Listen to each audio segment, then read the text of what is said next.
एक बार की बात है, तीर्थयात्रियों से भरी हुई एक बस थी। तीर्थ दर्शन करने के बाद सब वापस लौट रहे थे।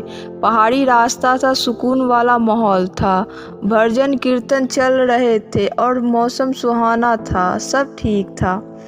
फिर अचानक से मौसम पलट गया। आंधी तूफान आया, आसमान में काले बादल छा गए, घनघोर बारिश होने लगी और साथ में बिजलियां कड़कने लगी, चमकने लगी और डरावनी मौसम हो गया। ड्राइवर धीरे धीरे गाड़ी को आगे बढ़ा रहा था। थोड़ी दूर फिर से पहाड़ पे ही आकर एक और बिजली गिरी। अंदर बैठे लोगों को लगा अब जो हो रहा है सब कुछ खत्म होने की तरफ बढ़ चुका है, हमारा जीवन खत्म होने वाला है। तीर्थ दर्शन करके आए हैं फिर भी हमारा पाप माफ नहीं हुआ, अब हम सब मरने वाले हैं। ड्राइवर ने सबको साइड में लगा दिया और फिर यात्रियों की तरफ आया और कहने लगा कि मैं आप सबको एक बात कहना चाहता हूँ, छोटी मुँह बड़ी बात। लेकिन मुझे ऐसा लगता है कि आप सब दर्शन करके आए हैं, लेकिन आप सब में से भी एक ऐसा शख्स बैठा है जिसके पाप प्रभु ने क्षमा नहीं किया और आज उनका जाना तय है।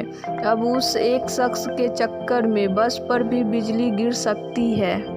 तो मुझे ऐसा लगता है कि एक टेस्ट कर लेते हैं। वो सामने जो पेड़ दिख रहा है सब एक एक कर कर जाते हैं और उसको छूकर आते हैं। जो भी वह शख्स होगा जिसको प्रभु ने क्षमा नहीं किया, उसके ऊपर बिजली गिरेगी और उसकी जान चली जाएगी।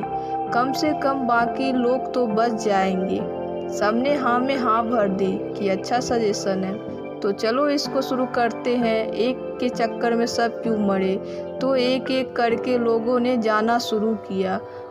जो पहला व्यक्ति उतरा वह बहुत घबरा रहा था, उसके पैर भी कांप रहे थे, कहीं मेरी जान नहीं चली जाए। एक एक करके सब जाने लगे, डरते डरते पेड़ को छूकर वापस आने लगे, किसी की भी जान नहीं गई। अब एक आखिरी व्यक्ति बचा था और जब वह बस में से उतरा तो सारे लोग उसे घूर रहे थे। उन सज्जन को सब देख रहे थे, ड्राइवर भी देख रहा था कि भाई साहब आप ही हो, आपकी वजह से तो जान जाने वाली थी। वह भी डरते डरते और कांपते कांपते प्रभु का नाम लेते लेते उस पेड़ के पास गया।